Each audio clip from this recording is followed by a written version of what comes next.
E de novo estamos em tempo de conversas, nesta sequência que temos vindo a fazer com os cabeças de lista à Câmara Municipal de Guimarães, procurando de alguma forma perceber de que modo é que o homem político, o candidato a um cargo público, tem por trás de si uma outra história que de alguma forma o informa e estipula aquilo que hoje ele é.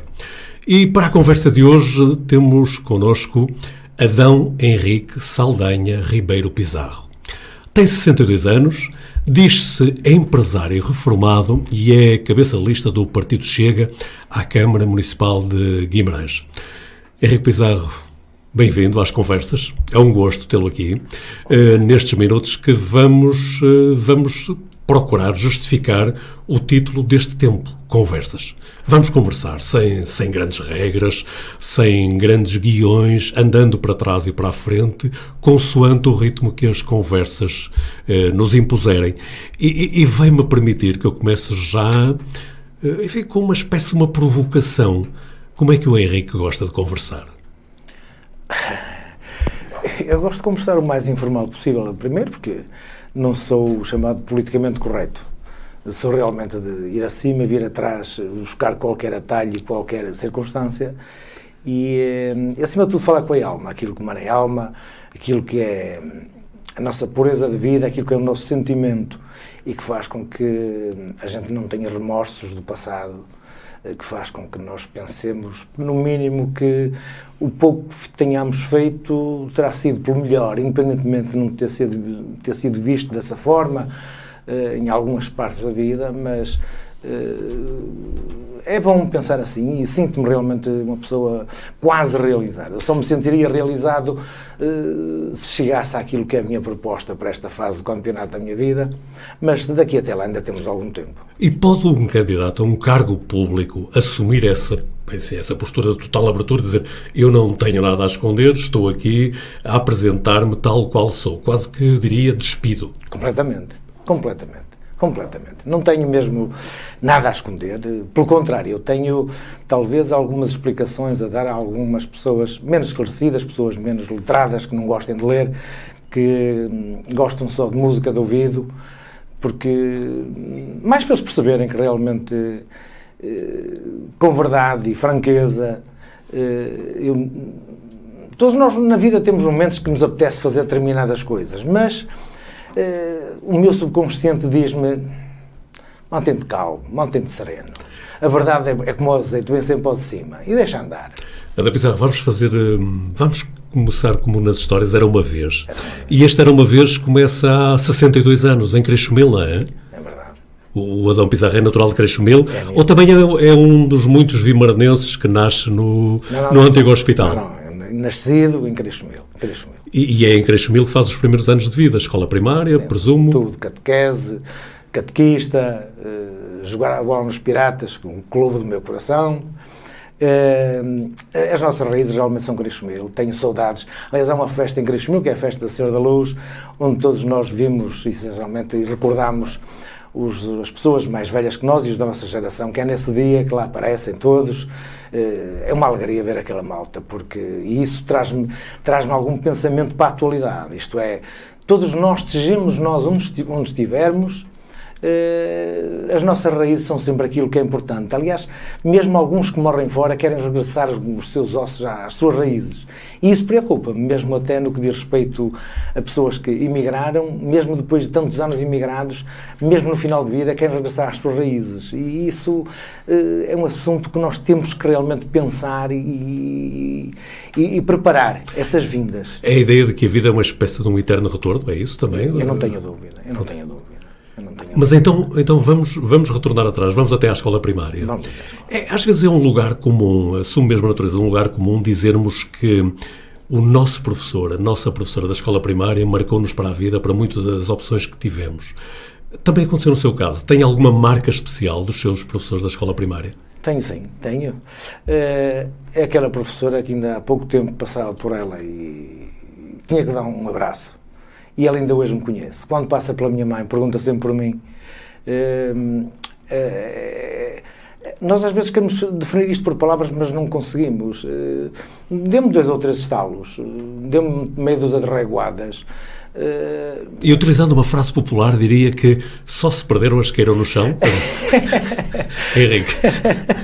É assim, no momento ninguém gosta, mas passados anos a gente assim, abençoadas, realmente foram como um pãozinho na boca e talvez se não fosse uma reguada daquelas ou coisa parecida, nós tivéssemos seguido caminhos dispersos. Bom, Henrique Pizarro, mas a esta hora o candidato político, o homem político, não está a ser politicamente correto, está de alguma forma a validar a violência na sala de aula. Eu não chamo isso de violência. Há pessoas que chamam realmente de violência, quase como o racismo, quer dizer, quando alguém muda de cor à nossa beira, nós estamos a ser racistas ou violentos. Não, isto não tem nada a ver com violência. Isto tem a ver com, eu diria mesmo até, educação. Eu sou uma daquelas pessoas que digo que eu preciso de menos polícia na minha terra, mas preciso de mais autoridade. E nós, mais jovens, por vezes, esquecemos que há quem tenha que exercer autoridade. E quem tem que exercer autoridade, seja ele em que forma for, em que contexto for, temos que saber respeitar. Adão Pizarro, como é que o Henrique Pizarro, temos agora aqui um problema que é a forma de nos tratarmos, mas Henrique Pizarro, como era na escola primária? Era bom aluno? Era um aluno regular? Era daqueles que se ia safando, permita-me a expressão? Fui bom aluno, modéstia à parte, só que o nosso tempo era um tempo diferente, não é? Tentávamos fazer a 4ª classe, depois veio obrigatoriamente a 5ª e 6ª classe, fui para Santa Luzia, depois fazer o exame da 4ª classe, fui ao prémio da 4ª classe, a partir o prémio da 4ª classe refere-se ao prémio do 9 de Março, a Céu Martins Sarmento. Exatamente. Que memórias tem dessa... Foi um dia lindo, no meio da pobreza que existia, porque nós somos de um tempo em que não tínhamos um pãozinho para levar no saco. Pedíamos uma bucha aqui, uma bucha ali, daqueles que tinham mais possibilidades. Essencialmente os que viviam da agricultura tinham sempre um bocadinho de pão no saco e distribuíam pelas pessoas. Era um tempo difícil, realmente. E lembro-me que fui ao prémio da 4ª classe. Foram as vizinhas que me ajeitaram, puseram-me todo boneco, todo com a camisola XPTO, umas calças muito vincadas, e lá fui eu sozinho a pé, à Sociedade Martins Sarmento. Fui sozinho a pé, de Creixomil? De Creixomil, para a rua, esquece-me naquele nome. Rua Pai Galvão. E recebi uma série um saquinho com uma série de reboçados e, olha, estava a contar reboçados que era um para cada irmão, nós só somos 12. E então, 12 irmãos? 12 irmãos vivos, fomos 16. E comecei a separar um que era para o mais velho, outro que era para o outro a seguir, só que... Enfim, a vontade de os provar a todos foi de tal ordem que vinha a pé desde outra vez da Sociedade Martins Sarmento a casa e comi-os todos pelo caminho. Para não criar problemas com os irmãos. Claro. E depois falou há pouco 4ª classe, 5ª e 6ª classe, mas o Henrique Pizarro foi aluno também da atual Escola Francisco de Holanda, mas que, no nosso tempo, Escola Industrial e Comercial de Guimarães. É verdade. Foi um tempo muito engraçado. Foi aquele tempo da nossa chamada parvalheira, que queríamos fazer tudo e mais alguma coisa, mas tínhamos uma vida muito difícil nós éramos muitos irmãos, e a minha avó foi a primeira pessoa no Conselho de Guimarães a vender calçado. A minha mãe seguiu os passos. Então nós tínhamos que ir de manhã cedo para a feira ajudar a minha mãe, depois é que íamos para a escola, com a cabeça molhada e com a saca molhada ou não, e era difícil. A minha mãe manteve todos os filhos na escola, porque nós éramos todos com diferença de um ano. Isto é 62, outro 63, outro 64, outro 65, 66 e por aí fora. E então, a seguir ao 8º ano, praticamente acabaram no ano, acabei por sair da escola, porque tive que ir ajudar a minha mãe, porque nós éramos muitos filhos e toda a gente tinha que começar a trabalhar. E quando a minha mãe nos via a namoriscar, então dizia: tu tens de trabalhar, arranjar um aninho de trabalho, começar a juntar para vocês, e a partir daí cada um trata da sua vidinha, porque tinha os mais novos para ajudar, para continuar a seguir os passos dela. O Henrique, nós, no início da nossa conversa, eu disse que o Henrique se afirmava um empresário reformado. Ora, a imagem que eu tenho do Henrique Pizarro é que toda a vida foi empresário, desde que sai da escola industrial, vai trabalhar com os pais, quer dizer, nunca trabalhou por conta de outrem no sentido classe extremo, ou trabalhou? Mas cheguei a trabalhar por conta. Chegou a trabalhar. Cheguei, fui trabalhar para Serralheiro, na Industrial, perto de Matadouro. António Teixeira de Sousa. António Teixeira de Sousa, exatamente. Aprendi lá qualquer coisa, depois continuei na feira, depois fui para a tropa. Fui para a tropa. Depois fui para a TARF, para Pevidém, onde ganhei grandes amigos de trabalhar no laboratório de cores. Foi uma aprendizagem fantástica ganhar lá a gente amiga, que ainda hoje temos o encontro dos amigos de Pevidém e eles acham que eu sou imprescindível nesse convívio, porque realmente são pessoas muito boas. Depois disso, veio o tempo de ir para a tropa e fui para a tropa. E depois de vir da tropa, então é que volta a trabalhar por conta de outra ainda, ou já nessa altura inicia a carreira de empresário? Na tropa fui trabalhar por conta de outra, fui para a Cardá, trabalhar para a Cardá como recepcionista e caixa. E a partir dali é que o meu irmão iniciou uma atividade que era uma lavandaria industrial, enfim, muito artesanal, e eu tratava-lhe já da papelada, e eu é que tratava o fim de semana, namorava, ia para lá tratar dos papéis, organizar a vida, e comecei a ver que aquilo não estava muito bem, e então ele convidou-me a sair de lá para fora, e a partir daí nunca mais quis trabalhar por conta de ninguém. Não é? Mas deixa-me recapitular então. Começa a trabalhar como serralheiro, depois vai trabalhar para um laboratório têxtil, depois é recepcionista e depois vai outra vez trabalhar com papéis. Ou seja, repare que é um conjunto de atividades muito diferentes. Essa é uma das marcas do Henrique Pizarro, ou seja, gosta de tocar vários instrumentos? Eu gosto. Vamos lá ver. Não é o facto de tocar propriamente vários instrumentos. A ideia é tentar perceber um pouco de tudo. E depois fazer as seleções que é preciso e são necessárias fazer-se. Isto é, eu mesmo, quase como tudo na vida, eu tenho que ter uma percepção, porque não gosto de ser enganado. E só tendo uma percepção de como se fazem determinadas coisas é que nós podemos dar o valor ou não àquilo que está a ser feito. Isto é, o grau de exigência que nós temos perante os outros, sem nós termos conhecimento mínimo do que estamos a dizer ou a fazer, torna-se muito mau e cria ambientes muito maus. E eu gostei sempre dessa Ou seja, para liderar, o Henrique Pizarro entende que é preciso ter um conhecimento específico daquilo que se pretende liderar. No mínimo, tem que haver mínimos para tudo. Isto é assim, eu vejo todos os dias pessoas a saírem das universidades, formados, licenciados, e não sabem fazer nada. Eu, pelo menos, sei fazer um pouco de tudo. Desde lidar com papéis... Não sabem fazer nada, mas não estarão preparados com a abertura intelectual suficiente para... Nada, absolutamente. Nada. As gerações que saem atualmente das universidades, ou saem pessoas que já têm carreiras que não têm grandes concorrências, que são poucas, estamos a falar em saúde, estamos a falar em economia, têm que ser muito bons, porque senão também esses saem de lá e não têm trabalho. Porque tentou-se fazer dos nossos jovens doutores de nada. E eu acho que o próprio ensino está mal. Tenho ideias muito fortes sobre isso, já há muito tempo. E tenho acompanhado a evolução do que é a vida universitária, a vida das escolas secundárias e das EB23, e acho que tem que haver mudanças radicais nesse plano, porque eu hoje peço a um jovem que me chegue um prego, ele é capaz de me trazer um parafuso. E se calhar peço-lhe um martelo e ele traz-me uma pá. Eles não sabem, sabem nada. Ou seja, parece-lhe que seria importante um modelo próximo das antigas escolas industriais e comerciais? Não tenho a menor dúvida.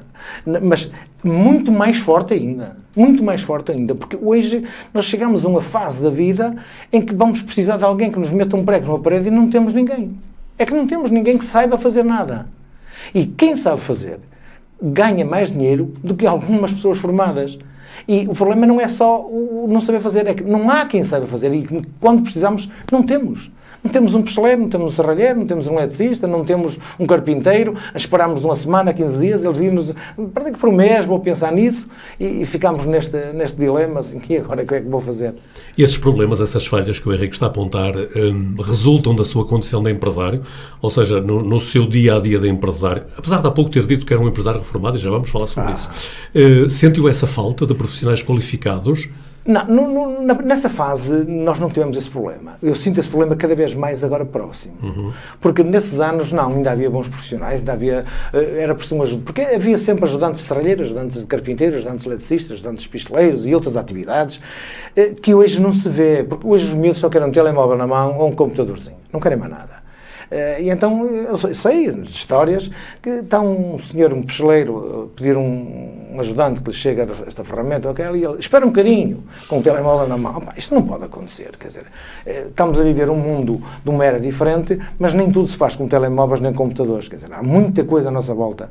Primeiro que nos apareça o que seja feita, não tem nada a ver com computadores nem telemóveis. tem a ver com a vida. É como o alimento, quer dizer, a maior parte dos jovens não sabem de onde vem um frango. Diz que estão no continente, lá com as pernas entrançadas, ou na churrasqueira prontinhos a comer.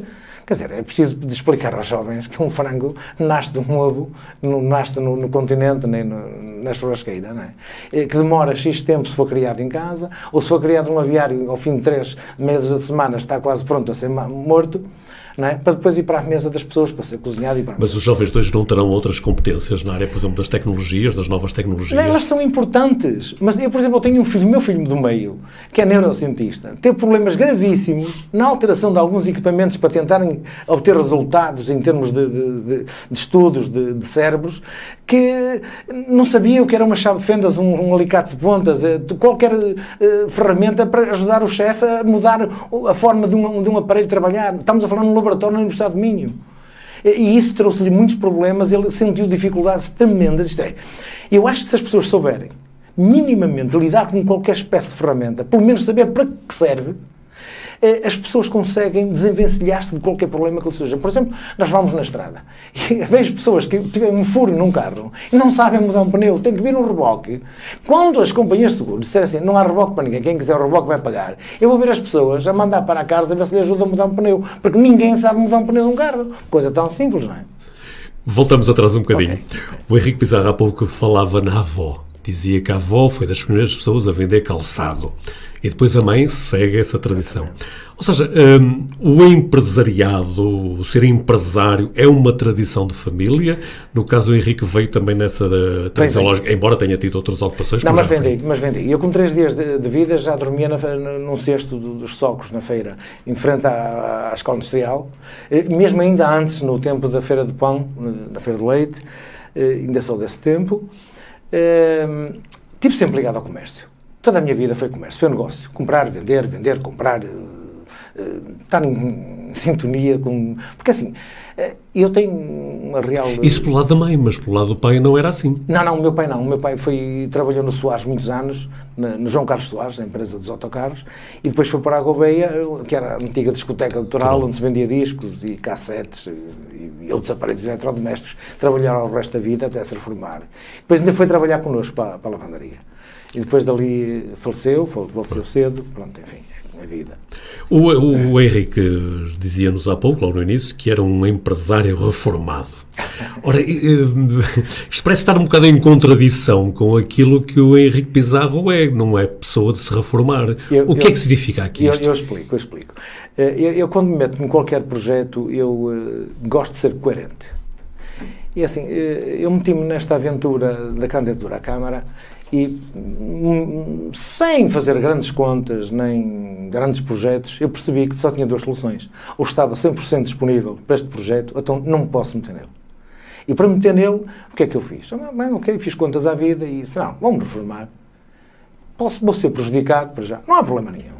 Porquê? Porque a minha dinâmica não me vai deixar reformar nunca. Eu fui reformado só para não ter compromissos com terceiros, acima de tudo. Mas pronto para logo que passe as eleições começar a trabalhar outra vez, nem que seja a recibos verdes. Porque eu nunca na minha vida vou estar quieto, nem parado. Isso é impensável. Ou seja, esta não é uma conversa política, mas em face do que diz não resisto a provocá-lo.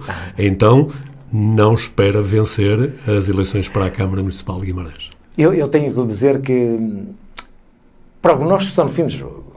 De qualquer forma, e assim, eu tenho aqui no meu subconsciente algo que me diz que é muito difícil. É mesmo muito difícil.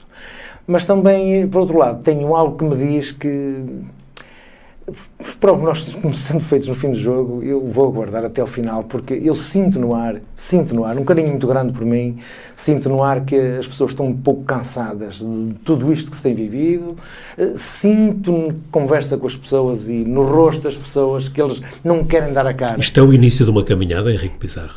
E eu acredito que vai ser o início da derrocada do Partido Socialista em Guimarães. Muito bem. Avancemos então noutro tema na nossa conversa. O Henrique, por algumas coisas até que já tem dito durante esta nossa conversa até agora, atribui uma enorme importância à família. A forma como fala e como se refere a episódios passados da sua família. Henrique, eu ia-lhe pedir que olhasse com atenção para uma foto que que nós vamos por agora. Henrique Pizarro, quem são aqueles 3 jovens que parece-lhe estar a guardar as costas? Permita-me usar esta expressão, que é no bom sentido. Esta foto tem a ver com a minha fortuna. A sua fortuna? É a minha fortuna. Ou seja, para o Henrique Pizarro, o património que eventualmente conseguiu da sua atividade de empresário não é a fortuna. A fortuna é outra coisa. É isto que está ali. É aquilo a minha fortuna. E é por eles que eu estou aqui. É por eles, pela geração deles, e por toda aquela juventude que acompanhou estes moços na escola. Obviamente que já todos percebemos nesta altura que são os 3 filhos do Henrique Pizarro. São os meus 3 filhos. 3 filhos que, ao que julgo saber, curiosamente, nesse aspecto, também são um bocado parecidos com o pai, porque eles têm atividades muito diferentes, os 3, não é? É verdade.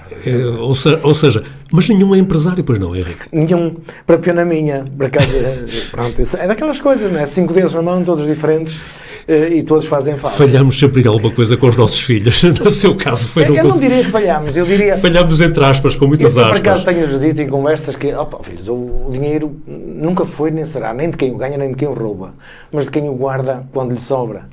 De qualquer forma, trabalharmos por conta de outros, estaremos sempre sujeitos a uma vida muito seletiva. E então, se assim é, se calhar um negóciozinho aqui, desta forma, ou daquela, mas não tenho jeito para isso. Filho, vocês é que sabem. Eu nunca me quis meter na vida deles. Eu tentei apoiá-los, dar-lhes a minha experiência, explicar-lhes o que seria melhor talvez para eles em termos de estudos, e a decisão foi sempre deles. A verdade seja dita, a decisão foi sempre deles. Aliás, o mais novo enverdou num curso aqui na Universidade de Minho, em Guimarães, em informática, mas depois quis mudar, porque não se deu bem com aquilo. E eu só, filho, cada um tem que seguir o seu caminho, e independentemente de... Porque aquilo que mais me importa é que eles sejam felizes, quer seja na atividade que têm hoje ou no amanhã. Porque hoje o mundo está de uma forma uma velocidade tão rápida que aquilo se faz hoje, amanhã deixa de se fazer. Mais uma razão bem dada daquilo que falávamos há bocado. Portanto, nada tem que ser sempre igual. Nós temos que estar preparados para circunstâncias de mudança, sejam elas a que nível for. E isso que eu tenho os meus filhos mais ou menos preparados. Eu acho que os meus filhos estão preparados para pegar numa enxada e escavar a terra. Mesmo aquele que é neurocientista. Exatamente. Sempre que chega a casa, aliás, no domingo passado, faz amanhã 8 dias, foi embora, teve cá uma semaninha de férias. Antes de ir embora, diga-se que ele está em Inglaterra, porque cá não tem trabalho. É neurocientista, é investigador em neurociências e faz de neurofisiologista num hospital. Portanto, tem que trabalhar, não é só estudar. E antes de ir embora, teve que cortar a relva, teve que limpar os canteiros onde estão as couves, teve que regalar uma série de batatas e colher algumas framboesas para pôr na mesa. Nem que fosse só simbólico, mas eu exigi que ele fizesse isso, que é para não esquecer de onde vem a alimentação. Eu, de repente, estava-me a lembrar da máxima dos beneditinos, ora et labora, reza e trabalha. Portanto, aqui também investiga, mas também trabalha. Acho que sim. Não, porque é aquilo que eu dizia, quer dizer, as pessoas têm que sentir, que se nós não sentirmos a natureza, se nós não sentirmos a vida como ela é, a amizade, se nós não sentirmos... Porque assim, eu senti quando eles mudavam de turma nas escolas, que era uma dificuldade tremenda, porque iam deixar aqueles amigos e amigas e iam para uma turma que não ia conhecer ninguém, aquilo era um trauma enorme. Eu disse, filhos, ok, não tens que vos esquecer dos amigos, tens a ganhar novos. E depois, se calhar, vamos ser amigos para o resto da vida. Ou seja, ampliar o património de afetos. Exatamente. Porque a família, para mim, é qualquer coisa que eu, por vezes, quero explicar, não sei. Porque a minha mãe teve 16 filhos. Foi uma mulher que trabalhou imenso para manter tanta gente, não é? Nós éramos pequeninos e saíamos, antes de sair de casa para ir para a escola, a minha mãe punha 2 bacias enormes com água morninha e a roupinha toda lá. Nós tínhamos que esfregar a roupa toda à mão com uma intenção. Não era lavar a roupa, era ir com as unhas limpas para a escola. Portanto, a minha mãe ensinou-nos também que podíamos ir rotinhos, mas lavadinhos, limpinhos, sempre. E é isso que eu ensino aos meus filhos. E então, não fica mal, cada um saber que para ter uma roupa limpa também tem que ir lavar, não é só a mãe ou o pai que tem que fazer tudo. Nós temos que... Porque hoje eu acho que hoje a geração da juventude está a ficar um pouco estragada, porque aparece-lhes tudo feito. E isso eu acho que estão a destruir esta juventude. Não, as coisas não aparecem feitas. Elas, para aparecer na nossa mesa, para aparecer na nossa casa, alguém teve que as fazer. E existe uma série de atividades que são tão ou mais dignas do que a melhor atividade que se possa pensar a nível de estudos. Quer dizer, não há nenhum médico, nenhum doutor, seja ele em que área for, que carregue num botão e lhe aparece um bom prato de comida na mesa. Ou que lhe aparece a roupa toda brunida em casa ainda sem ele trabalhar e pagar. Henrique. Ainda não chegamos aí, Henrique. Ah, não? Ok. Sentir-se-ia mal num mundo assim. Muito mal. Eu não conseguia viver num mundo assim. Eu não conseguia. Muito sinceramente, eu gosto do conforto. Gosto de... ok, se a gente se dedicar um bocadinho à lei do menor esforço, nós facilmente nos adaptamos. Porque esse é um dos males da sociedade. Quer dizer, quanto menos se faz, menos se quer fazer. Ou menos se sente capaz de tentar voltar a fazer. E então eu acho que as pessoas têm que fazer algo que, através da natureza, isto é, porque nós não vivemos sem alimento. E o alimento vem da terra, ou vem do mar. Henrique Pizarro já falou várias vezes na natureza, já falou várias vezes na terra, e isso leva-me a pôr-lhe uma questão. Foi nesses pressupostos que resolveu estudar naturalogia? Não. O que é isso? Essa parte é uma parte bonita, eu acho lindíssima até. Aliás, eu deixo esta promessa no ar. Fica aqui entre nós... Que ninguém nos está a ver nem a ouvir, não é? Mas digo-lhe que se porventura os vimaranenses me derem a cruz, que eu carrego a cruz de ser o Presidente da Câmara, eu prometo aos vimaranenses que eu vou criar um espaço em Guimarães onde as pessoas vão ter uma qualidade de vida fabulosa, onde vão reaprender a viver. Não é para toda a gente, é para quem quiser, porque isto não é obrigatório. Isto aqui nós não vivemos em ditadura. Isto é explicar às pessoas como é que é possível prevenir saúde com poucos custos, ou custos quase nenhuns. Eu digo ao contrário. Quando as pessoas começarem a pensar na naturologia, vão começar só a incutir na sua cabeça que é, vão gastar menos na farmácia, vão gastar menos em exames, vão gastar menos dinheiro ao Estado e vão ter mais alegria, mais saúde e uma outra qualidade de vida. Porque essa é que é a função da naturologia. A naturologia tem alguns aspectos, aliás, eu gosto de explicar às pessoas que é ela funciona como prevenção em saúde, isto é, porque normalmente quando, aliás, eu gosto muito de utilizar este pretexto, que é quando estamos assim, casais ou senhoras amigas, estou aqui com uma dor de cabeça tremenda e elas vão à saca quase tudo ao mesmo tempo, está aqui um Benuron, posso tomar um Benuron? E um Benuron é muito eficaz, é muito rápido a atuar e realmente ele ajuda a eliminar uma dor de cabeça com rapidez, ou outra dor qualquer, mas faz muito mal à saúde. E não previne? Não previne porque essa dor que nós temos, ela é fruto de algo que está a funcionar menos bem no nosso organismo. E nós temos que parar para pensar. Temos que parar para refletir. O que é que eu fiz mal? O que é que eu comi que me fez mal? Zanguei-me, enervei-me. Há aqui qualquer coisa que não funcionou bem. Então tem que corrigir. E se nós tomamos um Benuron, não sabemos de onde vem a ditador. E isso vai nos trazer consequências mais graves no futuro. E depois há pessoas que passam o tempo no hospital, no médico de família, na farmácia. E é daí que o Henrique Pizarro dá tanta importância à atividade física? Ok. Sem a atividade física, alguém de bom senso que esqueça. Não há saúde. A pessoa tem que se mexer. A caminhar, andar, rir, dançar, saltar, faça o que quiser. Tem que se mexer. Sem atividade física não é possível ter saúde. Eu sou um frequentador de ginásio, diário, faço uma aula de cycling todos os dias. Não tenho ido, porque pedi ao professor que tenha paciência, porque estou em trabalho pela comunidade. Tal como o empresário também está, pôs agora entre parênteses um bocadinho. Completamente, é verdade. Mas estou a fazer 25 km por dia, todos os dias, a pé. Vou correr a cidade toda a pé, com alegria, um sorriso no rosto, cumprimento todo mundo que quiser. Quem não gostar, dou um sorriso na mesma, não tem problema nenhum. Porque se há coisas que a mim me motivam e que me fazem caminhar todos os dias e lutar por aquilo que eu acho que são as minhas convicções, é sentir um sorriso na cara de quem passa por mim ou de quem por eu passo. Como ainda foi o caso ontem, e o meu filho estávamos quase a chegar a casa, perto, a distribuir os nossos flyerzinhos, porque não temos ninguém que o faça por nós, temos que o fazer, temos de trabalhar para ver. Os filhos acompanham-no nessa atividade política? O filho mais novo acompanha. Tem muito gosto porque ele faz parte deste processo, ele está na distrital, e tem muito gosto nisto, essencialmente. Mas tivemos uma recepção bonita que valeu quase pelo dia todo. Gente a animar-nos, a dar-nos vontade, a dar-nos coragem, e isso, às vezes, uma palavra amiga é o suficiente para o nosso ânimo voltar acima. Henrique Pizarro, uma das marcas da sua intervenção cívica também é uma intensa participação na vida associativa. Só para lembrar alguns, o Henrique Pizarro foi presidente da direção da Associação Militar dos Bombeiros Voluntários de Guimarães, não é? Foi presidente da Assembleia Geral da Federação Conselhia das Associações de Pais, estou a dizer algumas apenas, foi socorrista e voluntário na Cruz Vermelha. Digo foi porque atualmente também não parou há algum tempo. Parei. Por causa da pandemia teve-se parado. Ou seja, qual é a importância que o Henrique Pizarro vê nestas atividades? É fundamental para... Foi presidente da Associação de Pais da Escola Dom Afonso Henriques em Crespimil durante 14 anos. Eu só estava a citar algumas, digamos, aquelas que eram mais notórias, mas essa também. Membro do Conselho de Segurança, 6 anos. Eu nunca ganhei um cêntimo com estas questões. Todas elas. Nunca ganhei um cêntimo. Pelo contrário, foi sempre as expensas próprias.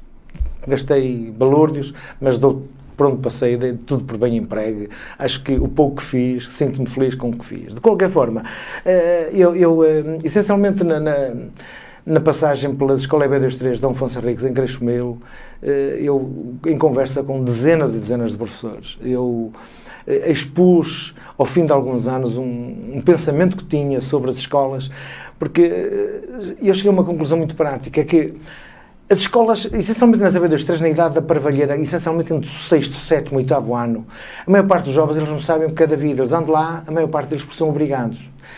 Eu até diria mais, numa turma de 30 alunos, nós temos 10 alunos brilhantes, porque a educação vem de casa e há coisas que se vão seguindo e têm vocação realmente, aqueles 10 alunos querem ser algo em termos de estudo. Depois temos outros 10 que devagarinho, muito devagarinho, mas com a ajuda de alguém eles lá vão caminhando. E depois temos os outros 10 que não querem a escola para nada. E eu não querer a escola para nada, vão estorvar aqueles que realmente podiam ter um desenlace maior.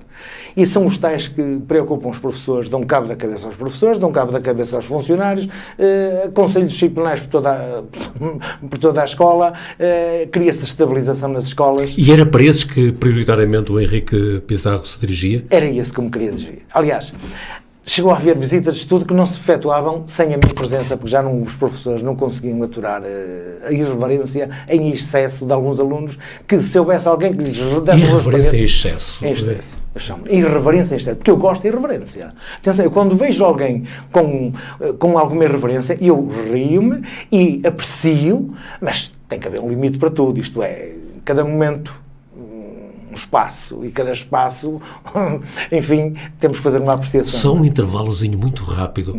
A sua atual intervenção política é também um gesto de irreverência? Não. Muito bem. A minha intervenção política vem na sequência de todo este processo que falamos agora. Muito bem. Voltemos então ao movimento associativo. Foi apenas um intervalo para tentar perceber. Eu sempre estive envolvido na política, sempre, desde o 25 de Abril. Eu pintei estradas, eu pintei paredes, porque para aqueles que não se lembram... Com que cores é que as pintava? Sempre de vermelho. Nós éramos comunistas. Quando se dá o 25 de Abril, só havia duas soluções. Ou éramos fascistas, ou éramos comunistas. E o Henrique Pizarro era comunista? Não era comunista. Eu era contra o fascismo. Só. Era vermelho. E então, na altura, como o Partido Comunista era o único que existia em Portugal, na clandestinidade, tudo era vermelho. Era pintar paredes de volta abaixo. Levei muita bofarte nas vendas por causa disso, mas paciência, pronto. Até que o tempo rolou e ao fim de 2, 3 anos quando começou a haver uma estabilidade democrática no país, eu vi cedo que não tinha nada a ver com o Partido Comunista, nem de perto nem de longe, e enverdei pelas cores do PSD, partido do qual fiz parte muitos anos. Falaremos disso um pouquinho mais à frente, porque por agora eu queria ainda concentrar-me na sua intervenção associativa, que de facto ela é feita em esferas tão diferentes. Quais são as melhores recordações que tem desse tempo? Já falou, enquanto foi Presidente da Associação de Pais da Escola EB23 Afonso Henriques, a passagem pelos bombeiros, por exemplo, que marca pela Cruz Vermelha. A Cruz Vermelha é um espaço muito bom, muito digno, quando a gente vai com convicção para fazer o que temos que fazer. Nós, na Cruz Vermelha, essencialmente no voluntariado, na parte onde diz respeito a urgências e cuidar dos mais velhinhos, daqueles que é preciso dar-lhe de comer, que não têm às vezes funcionários suficientes para dar de comer atempadamente, para comer a comida quentinha e tal.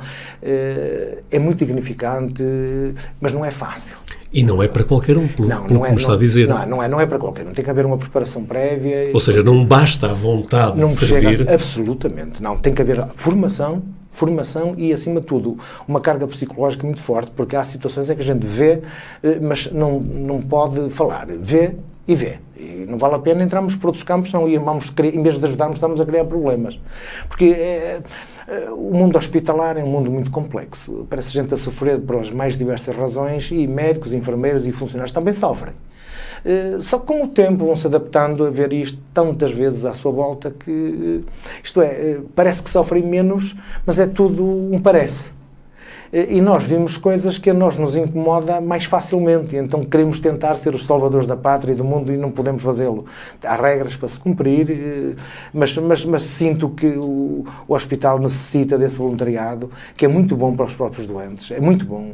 Eu uma coisa, tive uma história pequenina na Cruz Vermelha, que estava no hospital, e vi duas senhoras aflitíssimas, andavam a procurar, elas eram da zona de Cabeceiras ou de Solico, não posso recordar, e queriam encontrar um doente que não sabia onde estava. E eu, minhas senhoras, as senhoras estão perdidas. Estamos, senhor, nós andamos à procura de um doente, que coisa. Então, não se preocupe, venham comigo. Encaminhei-as, fomos aos exames e tal. Está ali e tal. As senhoras felicíssimas. Então, por acaso, peguei na macazinha, fui para o elevador levar, e as senhoras acompanharam-me até ao quarto. E eu, como levava a bata e a minha carteira, pus-la no bolso da bata, e a certa altura senti que uma das senhoras meteu a mão ao bolso. Eu assim, carreio. A senhora vai-me roubar a carteira. E fiquei assim, cara, já não vale a pena fazer bem. Fiquei assim um bocado constrangido. Mas senti que a carteira ficou, continuámos, saí do elevador, levei o doente ao sítio, as senhoras, muito obrigado, adeus, minhas senhoras, e não. E eu vi para baixo, quando cheguei cá abaixo, e meti a mão ao bolso, para tirei a bata e meti a mão ao bolso para tirar a carteira, notei que a senhora deixou uma nota de 10 euros no bolso da bata. Fiquei doente. No dia seguinte fui levar lá a Cruz Vermelha, porque não era meu, portanto eles deram para a Cruz Vermelha. Foi um momento, isto é, eu fiz um juízo de valor de uma pessoa, mexeu demais comigo. Eu, se pudesse ir ao encontro dessas pessoas e pedir-lhe desculpa, só pelo meu pensamento, eu faria. A outra parte, no que se diz respeito aos bombeiros, foi um momento fantástico. Eu nos bombeiros eu aprendi imenso. Só que, na altura que eu fui para os bombeiros não estavam preparados para ter lá gente como eu. Porque nós, na vida privada, nós temos uma dinâmica que não tem nada a ver com aquilo que é a vida mais pública. Eu citava-lhe uma série de exemplos que não... Mas que não temos tempo. Não temos tempo, não chegávamos lá. Só uma breve apreciação. Essa é uma breve apreciação.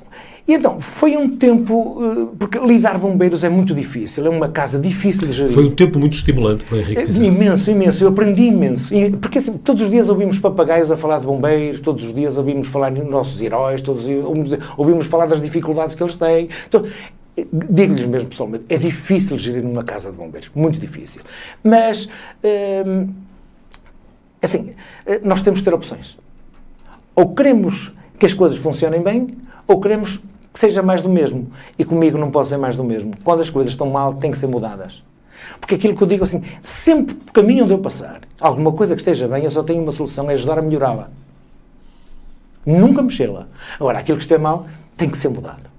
E as mudanças trazem sempre complexidade, trazem mal-estar naqueles que têm hábitos enraizados, naquilo que já estava mal. Ninguém gosta que se... Aliás, eu lembro muito bem de António Magalhães, não é o senhor, mas quando passava no Toral, junto ao Milenário e Júlio Martins, havia sempre ali os vitorianos e os falantes de política. E então ele ouvia, ele vinha com a orelha dele, tipo uma antena parabólica. António Magalhães refere-se ao anterior Presidente da Câmara. Eu, por acaso, apreciei muitas vezes. Eu gostava de enganar os sapatos ali para o Toral, fumar um cigarrito, tomar um café no Milenário e apercebia-me. Então aparecia aqueles craques. Porque esta rua ainda agora mudaram de trânsito, ia passar com o meu carro, já não posso, para esta bandidagem, estão sempre a mudar. E então ele absorvia aquilo e tal. Na semana seguinte, o Magalhães tornava a passar, e essas mesmas pessoas, Sr. Doutor, afinal, aquele sinal ficou muito bem, sabe? Passei a segunda vez, ao princípio, choquei e tal, mas aquilo está muito bem. Isto é, as mudanças mexem sempre, a gente está sempre sujeito à crítica. Mas depois, quando repararmos, e se quisermos, tivermos confiança que a mudança é para melhor, e é nesse sentido que queremos mudar, para melhor, não só nosso, mas de toda a população e daqueles que vão usar, seja o que for, as pessoas podiam ter um ato de contrição, dizer, afinal está bem, peço desculpa que o meu pensamento foi errado. E isso não acontece muito na sociedade de hoje. Muito bem. Abrimos outra janela, vamos olhar para um outro aspecto da vida do Henrique Pizarro. Vou-lhe propor mais uma vez que anda há alguns anos, que Voltemos um pouco ao passado e vou pedir ao Henrique Pizarro mais uma vez para olhar para uma foto que nós preparamos. Quem é este jovem que está ali encostado a um poste, numa estação de caminho de ferro, eu diria entre o pensativo e o preocupado? É verdade.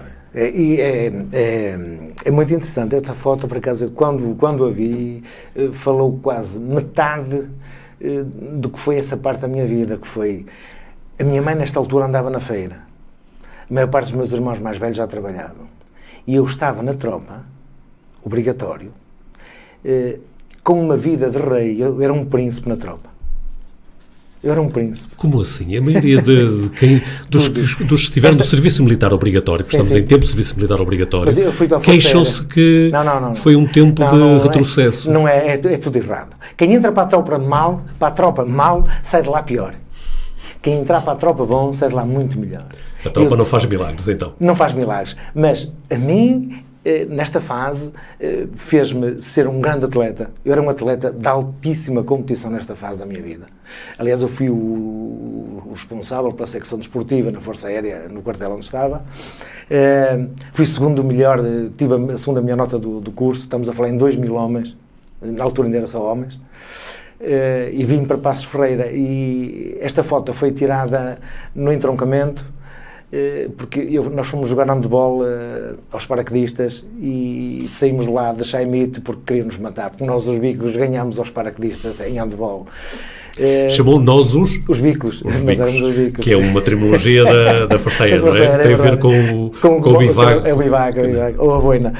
E então foi uma fase que assim, eu estava aqui em Passos Ferreira, aqui na parte dos radares, e vinha todos os dias a casa. Aquilo era uma peluda, não é? Nós tínhamos umas condições naquele quartel que era qualquer pau. Aquilo, para quem tivesse condições como a gente tinha em casa, nós estávamos no céu. Eu entrava num refeitório com uma mesinha de 4, éramos servidos por civis, não faltava nada. Era pequenos almoços com tudo e mais alguma coisa. Era uma farturinha. Então tínhamos os amigos que se ganham na tropa, é para toda a vida também, não é? Foi um tempo lindíssimo, foi um tempo fantástico. Foi mau num aspecto em que foi tempo a mais. Foi tempo a mais. Quanto tempo esteve? 16 meses? 25 meses. 25 meses e um dia. Foi 25 meses e um dia. Foi impressionante. Essa é a precisão do homem. Porque houve um atraso na recruta que nos ia substituir e nós fomos apanhados ali, tivemos que ficar mais 3 meses, mais um dia, ok, pronto, tudo bem, pronto, e ficou ali. Mas foi um tempo fantástico, foi um tempo brilhante. Era um tempo de serviço... Sim. Serviço militar. Eu cheguei a ir à preparação que estavam a recrutar pessoal para ir aos Jogos Olímpicos. E eu cheguei a ir fazer provas de lançamento de dardo e velocidade, de 100 metros. Enfim, pronto, não tive cabeça, porque senão eu tinha estado lá. Serviço militar obrigatório. Hoje não há serviço militar obrigatório. Se eu mandasse, exigia que houvesse serviço militar obrigatório. Porquê? É que há pouco o Henrique Pizarro dizia que quem entra mal na tropa sai mal, ou sai pior. Sai pior. Ou seja, então... Não, faz bem, acredite. Sai pior e faz bem. Não, faz sempre bem, faz sempre bem. Porque nós na tropa aprendemos as hierarquias. E quando nós sabemos que um professor, que é o responsável de uma turma, é o chefe hierárquico de uma turma, ele tem que saber impor. Agora, também a verdade é a maior parte dos professores demitem-se da responsabilidade que têm. Mas pronto, paciência. Na tropa não. Eu não sei agora como ela está, estamos a falar há 42 anos, não é? Esta foto tem 42 anos. No nosso tempo, aparecia um superior, fazia-lhe continência. Enfim e tal. Mas era o enfim e tal. Mas o ser, faz favor, olha, apanha ali aquele eucalipto. Era um fósforo que ia ao chão, uma corisca de cigarro. A gente aprendia minimamente a obedecer, quer gostasse mais ou gostasse menos. E depois cada um ia tirando as suas ilações. Porque assim, a vida é sempre uma aprendizagem. E se nós tivermos vontade de sermos melhores, nós temos que, por vezes, obedecer, mesmo contrariados, e daí ter as nossas ilações. Isto é, pelo facto de alguém me obrigar a fazer determinada circunstância, eu não tenho que dizer que aquela pessoa é fascista, ou é ditadora, ou seja lá o que for. Eu tenho que absorver aquilo que eu acho que é o melhor, e em democracia depois, quando eu não tiver que ninguém mande em mim, e seja eu a mandar, ter a consciência que aquilo que não gostei que os outros me fizessem, não fazer aos outros. Porque o grande problema da sociedade é que toda a gente gosta de ser ditador, toda a gente gosta de ser mandão, sem saber mandar. E esse é o problema da sociedade. Aliás, eu cheguei a dizer que eu trabalhei na empresa TARF, em Covidém, e eu não sei porquê, tive este condom, porque a minha mãe sempre delegou em mim a responsabilidade de... punha tudo em mim, tudo que era problema, mas eu é que era um bocadinho a ligação com a minha mãe. E eu vi encarregados que nunca na vida deles tinham categoria nem qualidade para serem encarregados. Mas eram encarregados, ou eram bufas, ou eram, enfim, uns escovadores do sapato do chefe, sei lá, eram esse tipo de gente. Não tinham qualidade, não tinham capacidade para serem encarregados de ninguém, nem de coisa nenhuma. E viveu-se muito isso, e as pessoas ficaram um bocadinho traumatizadas com isto. Assim. Só que a maior parte das pessoas ficaram traumatizadas com isso, hoje fazem isso e esquecem-se de onde vieram. E nós nunca nos podemos esquecer do passado. E o passado serve para nós recordarmos e tirar o melhor dele. E aquilo que era o pior, deixá-lo de lado. A sério, porque eu já vi tanto, digo assim, mas será que eu ainda vou ter muito que aprender? É aí que me preocupa. A sério. O que é que o preocupa? Preocupa-me porque tenho visto tanto facilitismo, ter. As pessoas querem é ter. Ter é que é importante. Não é o saber, é ter. Quer lá saber se é doutor, se é engenheiro, se é arquiteto. Mas eu tenho mais que você.